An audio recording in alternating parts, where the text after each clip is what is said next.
சித்தர் பூமியாய் சிவலயம் காட்டும் அண்ணாமலையே போற்றி. சிவ ஓம் நம சிவாய. பக்தர் நெஞ்சினை சிவமயமாக்கும் சிவபெருமானே போற்றி. ஹர ஓம் நம சிவாய.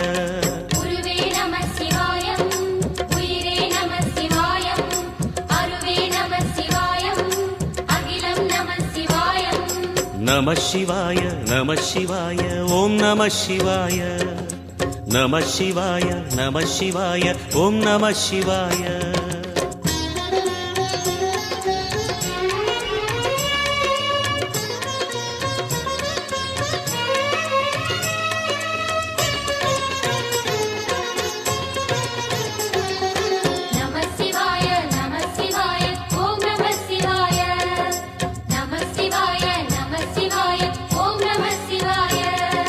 அன்னை உமைக்கு இடமாய் உடலில் ஆலை